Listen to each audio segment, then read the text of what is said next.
Hello, everybody. One of the most interesting aspects of a person's life is their ability to engage others into doing something of which they want to do. And by engagement, we'll give a definition, a literal definition later, but what we really mean is drawing people in. And in a business, we try to do that with our employees. We want to draw them into the enterprise because the thought is if they become a true part of that endeavor, that they're work harder, smarter, faster, better. Same with our personal lives. We try to draw people into our lives because we can have so much more fun if we have people who share our ambitions, our aspirations with us and with them. It's more of a communal partnership type atmosphere and endeavor if you can get people to do something that's important to you, and hopefully it's important to them. So engaging others in your professional life is an important consideration for supervisors and managers, but bringing people into your world is as much a part of having a happy, successful, peaceful, and prosperous life as well. How best can you engage people? There's many books and many studies have been done on how best you can engage people, both professionally and personally. And this presentation aims to offer 3 strategies that we think can work in order to engage people in your life and in your life's ambitions. The problem, to start, is most people don't want to be engaged. It seems like in today's society, they're less involved, not just in our lives, but their own lives as well. We see that 15% of U.S. retail spending is online. People don't want to go to a store. 60% order takeout or delivery each week. People don't want to go to a restaurant either. In fact, 34% of those aged 18 to 34, which is the latest generation, they prefer to stay at home versus only 8% in 1970. In fact, 38% of people work from home at least part-time. One of the last statistics I've seen is about 90% of people would like to work at home if they can. So shopping, eating, recreation, and working, people would rather spend that time at home. And at home, even in the professional worlds, we see that the average person only spends about 56 minutes a day socializing with others outside of the workplace in this case. The average person spends about 9 hours a day on some type of technology. 3 of those 9 hours are actually in television. They're watching TV. The other 6 is their phone or the computer, some aspects. So we talk less to people, but we're doing things often solitarily as opposed to communally. Some other statistics talking about how people are less engaged today, that 71% of people talked to a neighbor in 1990 on a monthly basis. Now it's only 54%. It's a tremendous drop.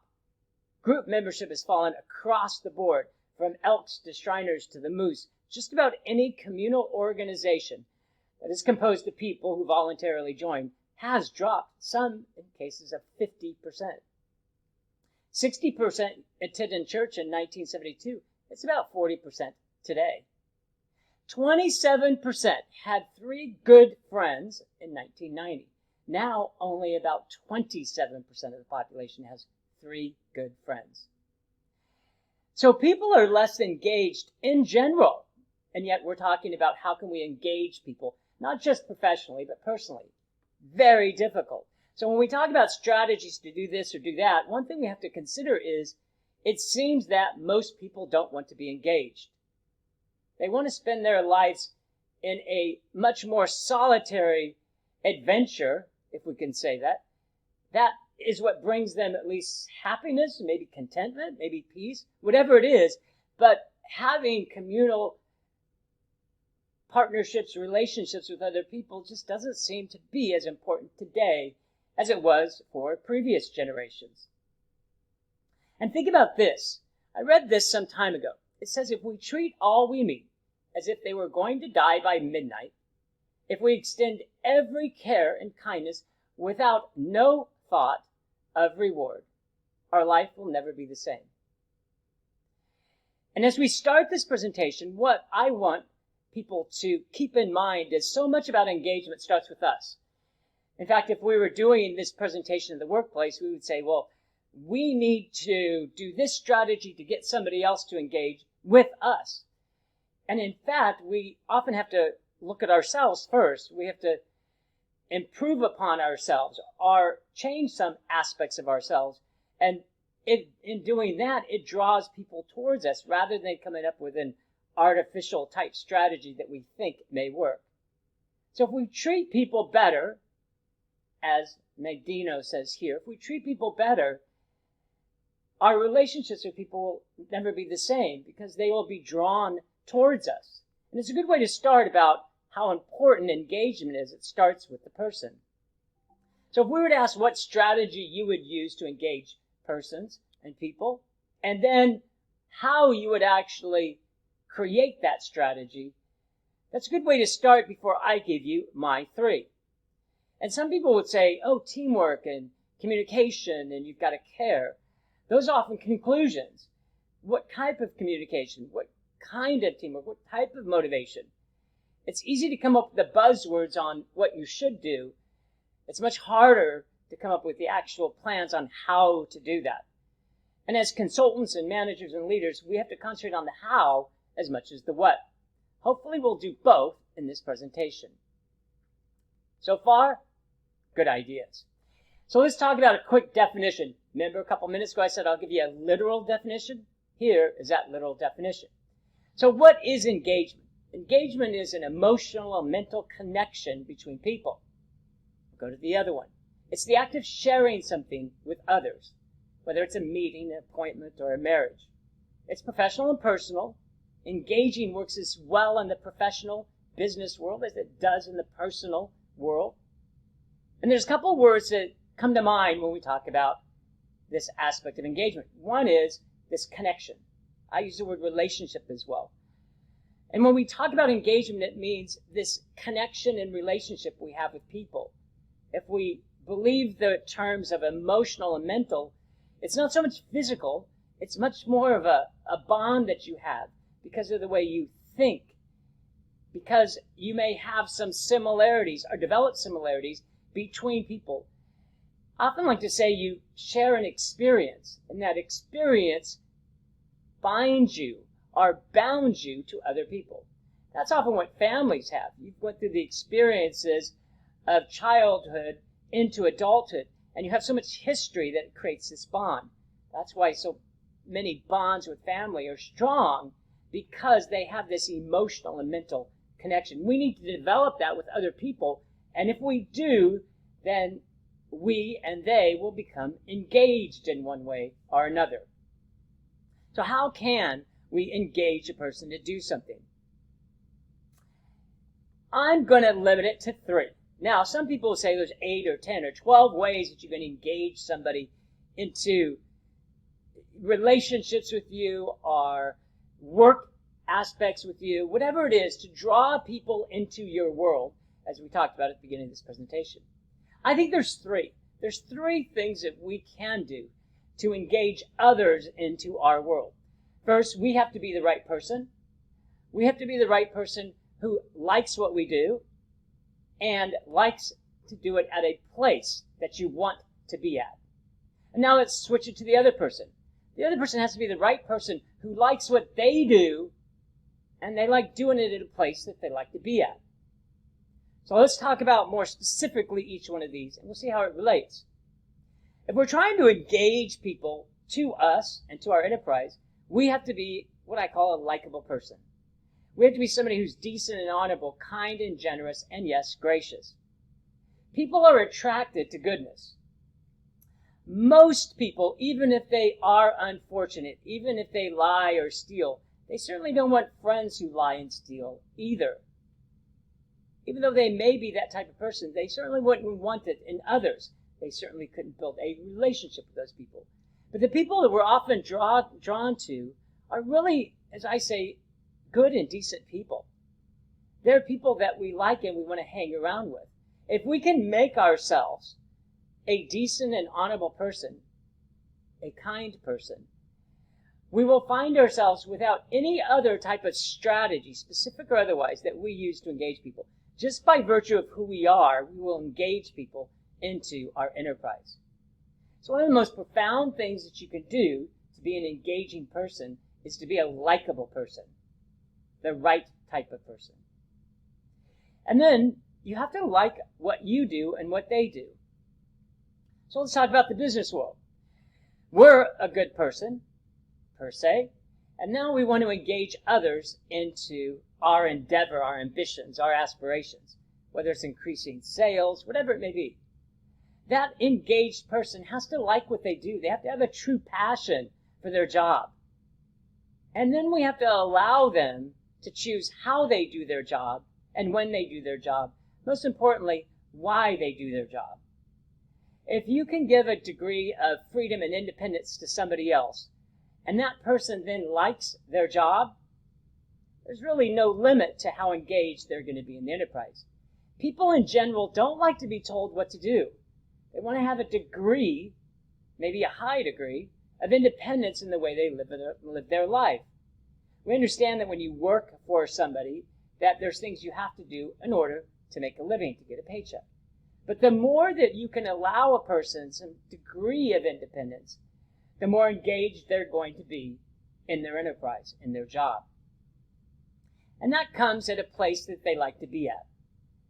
So if we're a good person, and the person that we're trying to engage wants to be there, meaning they like their job or they like their situation, in that situation, we have to make it as good as it possibly can be. That's what I mean by at a place that they like to be at. At a place that has good people, good friends, good workers. Those can all be co-workers. Where they have good supervisors and good equipment and good rewards. In general, a place that's fun. You see, in order to engage somebody, it's not incredibly difficult. Most of the strategies are intuitive, even philosophical. And they start with we, the person who wants to engage others, we becoming a good person. Somebody that people want to hang around with. And then the other person, we find out, well, what do you want to do? And then you try to give that person what they want to do. If you have somebody who wants to be a salesperson, and the job you have is in manufacturing, that person's not going to be happy. They're not going to be engaged. They may take that job because they need to make a living, but they want to do sales, or they want to do customer service, and yet they're at a factory working in some type of manufacturing. But if a job, an adventure, even if they're a volunteer, it's something that they're passionate about, there's no limit to how engaged they're going to be because they like what they do. And there's many people who like what they do, but they're at the wrong place. They're at a place that doesn't pay them well, doesn't treat them well, or doesn't have other people that they want to hang around with. So we have to put them at a place that they like to be. So let's talk about each one in just a bit more detail. The right person. Remember we talked about kind and generous and somebody who is decent and honorable? I would want to work for and with every person on this list. I would be engaged to work with somebody like Andrew Carnegie, who built more than 2,500 libraries.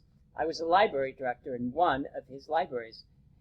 The First Lady of Civil Rights, Rosa Parks, refused to yield her busing. She started, or at least advanced, the civil rights movement. I'd love to work for her.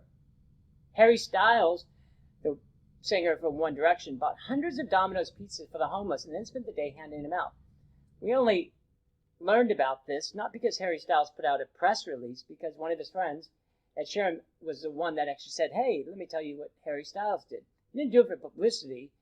Somebody else said about what he did. And he also just didn't buy the pizza or donate the money. He actually went out and donated and went into these shelters to deliver the pizza. Pretty nice. John D. Rockefeller made quite a bit of money, but also founded the University of Chicago. I like what Rihanna did. She asked her waiter what the biggest tip he ever got, and he said $80. She then doubled it. Wouldn't you like to work for somebody who treats other people like that? Abraham Lincoln extended his hand to an injured Confederate soldier during the Civil War, saying, I hope a Confederate colonel will not refuse my hand. The colonel didn't. That says a lot about No matter how much you dislike or even hate what somebody's done, at some point you have to let the past live in the past so that you can live in the future. So that's quite a bit about what a man Abraham Lincoln was. LeBron James runs an elementary school for 240 at-risk kids. Pretty nicely done, right? Dolly Parton has given away almost 200 million free books to kids. Anybody from age birth to 5 can get a free book every month from Dolly Parton. She believes in books, and she believes in reading. She believes it creates a connection between people. Kind of like engaging, right? And then John Cena has made over 650 Make-A-Wishes, which is the most of any celebrity. He does it because it brings him so much enjoyment. And he feels like he really is making a difference for certain people. So it starts with the right person. I remember what Nelson Mandela said. He says, "You'll achieve more in this world through the acts of mercy than you will through the acts of retribution." I like that. I think that's something that really says quite a bit about how you engage other people.